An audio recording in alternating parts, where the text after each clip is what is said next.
भाई लोग, अक्टूबर के महीने का एंड चल रहा है, सर्दियां अभी आई नहीं, लेकिन रावलपिंडी क्रिकेट स्टेडियम में फुल टाइम हीटर लगे हुए हैं। बड़े बड़े पंखे, बड़े बड़े हीटर्स। और ये डेंगू को भगाने के लिए नहीं है, क्योंकि आपको पता है इस टाइम पिंडी इस्लामाबाद के अंदर डेंगू भी ऐसे फैला हुआ है ना, जैसे जगह जगह समझो लंगर लगा हुआ है और आवाम अन्य बात टूटी पड़ी हुई है। बिल्कुल इसी तरीके से डेंगू के भी मरीजों की लाइन लगी पड़ी हुई है। 4 तो मेरे घर में लेटे पड़े हुए हैं। खैर चलो आगे चलते हैं। अब ये हीटर और ये फैन क्यों लगे हुए हैं? सर, रावलपिंडी की जिसे कहते हैं पिच, उसको ऐसा पकाया जा रहा है, ऐसा पकाया जा रहा है, मतलब वो ना जिसे कहते हैं, वो जैसे बिरयानी को नहीं दम पे रखते, दाल को दम पर रखते हैं कुकर के अंदर, ठीक है ना, फिर वो सीटी बजती है, आप ऊपर कर देते हैं वो कुकर का वो फुंतरू सा जो भी होता है। तो भैया उसी तरीके से इस विकेट को पकाया जा रहा है। विकेट को, उसके स्क्वायर्स को क्यों स्पिन विकेट बनानी है भाई? पहले दिन से गेंद जो है ना, साजिद उधर फेंके ना गेंद, मतलब 200 फुट दूर, ये डंडों में आकर स्पिन हो। इतना स्पिन कराने के चक्करों में है ये विकेट को, इसी वजह से विकेट को इतना ड्राई किया जा रहा है। यार जिस साइज के पंखे लगे हुए हैं ना, यकीन करो, जिस साइज के पंखे लगे हुए हैं, वो पंखे देखकर एक आम पाकिस्तानी पता है क्या सोचता है? तुम्हारे ख्याल में तुम कहोगे यही सोचता होगा फारू भाई के हवा कितनी तेज देते होंगे, घंटा। हम पता है क्या सोचते हैं, इनका बिल कितना आता होगा? एक पखे का ₹1,00,000 का बिल तो पक्का महीने का आ जाता होगा। गरीब आदमी इस लेवल पर सोचता है। तुम हवा का सोचो, हमें बिल की टेंशन पड़ी होती है। लेकिन लगाए में उन्होंने पंखे भाई दो, एक नहीं दो हीटर अलग से चल रहे हैं। पिंडी क्रिकेट स्टेडियम में इस टाइम ये चल रहा है, क्योंकि जारी बात है साजिद भाई और नुमान भाई ने जो मुल्तान के सेकंड टेस्ट मैच में किया, वो तो चलो विकेट के ऊपर विकेट था ना, मतलब एक ही विकेट यूज़ हुई, उसी को फिर ड्राई किया, उसी का सारा हिसाब किताब किया, उसने ठीक ठाक स्पिन लिया। ये अब पिंडी का तो वो इतनी पुरानी विकेट है कोई नहीं, सीधी सी बात है, ये तो फ्रेशली मेड चल रही है।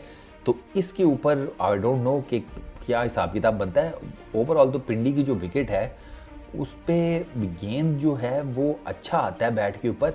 लेकिन अगर आप, फिर बात वही है ना कि पिंडी की क्रिकेट, यार पिंडी की विकेट, मेरा ख्याल है कि अगर मेरी इंफॉर्मेशन सही है तो पिंडी की विकेट इतनी भी बैटिंग विकेट नहीं है। शायद इसको बैटिंग विकेट में कन्वर्ट किया जाता है, क्योंकि वो 2022 वाली ऑस्ट्रेलिया की सीरीज़ हम उसके हिसाब से देख रहे होते हैं। पिंडी की विकेट के ऊपर ठीक ठाक जिसे कहते हैं रन्स बने, सिर्फ 14 विकेटें गिरी 5 दिनों में, और प्लस वो स्मिथ ने उसके बारे में कह दिया कि डेड एंड बिनाइन, ठीक है ना, बिल्कुल ही फारग किस्म की विकेट है, उस तरह की तो आपको नहीं मिलेगी।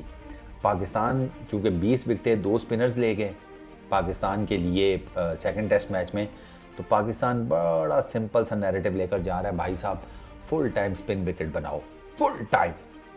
अब इसमें ना चलो एक तो वेदर भी थोड़ा वार्म है, बहुत ज़्यादा तो नहीं है, वो सही टैट किस्म की गर्मियों वाला हिसाब तो नहीं है, लेकिन ओवरऑल अगर आप बात करें तो वेदर वार्म ही है, हल्का वार्म टाइप ना।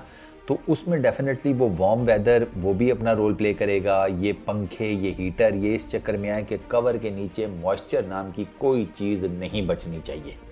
जैसे वो माहिर किस्म का चोर किसी घर में चोरी करे तो वो कोई भी ऐसी कीमती चीज़ नहीं छोड़ता ना जो उसके काम आ सके, ठीक है, मतलब कानों के बूंदे तक, वो भी इस साइज़ के भी हों तो वो चुप के ले जाता है। ये भी वही इस वाला हिसाब है कि भैया मॉइस्चर का ना इतनी सी भी परसेंटेज कवर के नीचे नहीं रहनी चाहिए। फुल टाइम स्पिन विकेट बनाओ, पहले दिन ही अगर बॉल जो है वो स्पिन करना शुरू कर दे तो फिर तो क्या ही बात है। इस टाइप की जो पिच है ना, वो प्रिपरेशन चल रही है। अब इसमें देखना ये होगा कि ये विकेट जो है ये उस लेवल तक स्पिन बनती है जिस लेवल तक पाकिस्तान चाहता है। मुल्तान की विकेट बनी, लेकिन उस पर एक मेजर रीज़न यही था कि वो दूसरा टेस्ट मैच था एक ही विकेट के ऊपर, ठीक है, तो उस चीज़ ने अपना रोल प्ले किया। फिर वो जो पिच की प्रिपरेशन थी उसने भी अपना रोल प्ले किया। वहाँ डिफरेंट है, यहाँ पिंडी में थोड़ा सा ज़रा डिफरेंट होगा। यहाँ पर हिसाब किताब अब देखना ये है कि किस लेवल तक एक तो पिच बनती है, स्पिनिंग ट्रैक, दूसरा टॉस कौन जीतता है। टॉस भी डेफिनेटली मैटर करेगा पाकिस्तान के लिए। अगर तो पाकिस्तान टॉस जीत जाता है तो उन्होंने सीधा पहले बैटिंग करनी है। जो टॉस जीतेगी टीम इस विकेट के ऊपर पहले बैटिंग ही करेगी। अनलेस और अनटिल के रोहित भाई वाली रूह आ जाए इनमें भी और ये भी पिच को मिसरीड कर जाए। गोरों की बात कर रहा हूँ, हमें तो मेरा ख्याल पता ही होना चाहिए कि भैया जो मर्जी हो जाए, इस विकेट के ऊपर टॉस जीत कर चुप करके पहले बैटिंग करो, चौथी इनिंग्स में पकड़ लो। तो फार्मूला वही है, मैंने आपको बताया ना, पाकिस्तान को फार्मूला मिल गया, वो पहले क्यों नहीं मिला, आई रियली डोंट नो। पहले ही मिल जाना चाहिए था। ये तो आपका पक्का ठक्का किस्म का फार्मूला था, स्पिनर लगाकर टेस्ट मैचेस जीतने का। आपने यूएई में इसी फार्मूले के तहत टेस्ट मैचेस जीते। आप आगे पीछे भी जो छोटी मोटी टेस्ट सीरीज़ जीतते हैं वो मोस्टली इसी फार्मूले के तहत जीते हैं। लेकिन चूँकि यूएई में आपने बड़ी बड़ी सीरीज़ जीती हुई हैं, ऑस्ट्रेलिया को गिराया हुआ है आपने, साउथ अफ्रीका को हराया हुआ है आपने, इंग्लैंड को मारा हुआ है, तो वहाँ पर जिसे कहते हैं कि आपका फार्मूला यही था। आपके स्पिनर्स जो है ना वो आराम से पकड़ लेते थे। तो अब लेट्स सी कि पिंडी क्रिकेट स्टेडियम में क्या बनता है। मैच टफ होगा। मैं आपको एक मज़ेदार बात बताऊं कि मेरी कुछ इंडियन जो मेरे दोस्त यार हैं उनसे बात हो रही थी, सर वो ये कहते हैं कि पाकिस्तान टेस्ट मैच जीत जाएगा। उनको ये लगता है कि और उनकी बात काफ़ी हद तक ठीक है। वो कहते हैं कि जिस किस्म का मोमेंटम इस टाइम पाकिस्तान क्रिकेट टीम ने बनाया हुआ है ना, जो वो अग्रेशन दिखा रहे हैं, जो उनके अंदर जोश है, साजिद भाई को देखो ना, वो लगता है वो आउट नहीं करेगा, वो सीधा वैनम बन के ना बंदा ही उखाड़ के हर अंदर। वैनम फिल्म देखी होगी तुम लोगों ने, 2 पार्ट्स आ गए हैं, उसके तीसरा आने वाला है।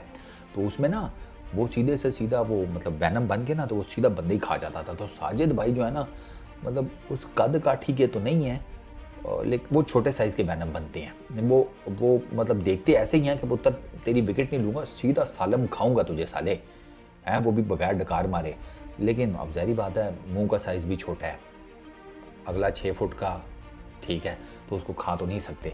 वो कहते हैं फिर इसके डंडे ही उखाड़ो, बढ़ गया सब कुछ, इसकी विकेट ही खाएंगे। तो साजिद भाई जो है ना डराते यही हैं कि मैं तुम्हें खा जाऊंगा, लेकिन इवेंचुअली वो सिर्फ विकेट खाने तक ही जिसे कहते हैं रहते हैं। तो साजिद भाई का जो अग्रेशन है, फिर डिफीटेड टीम उठी है।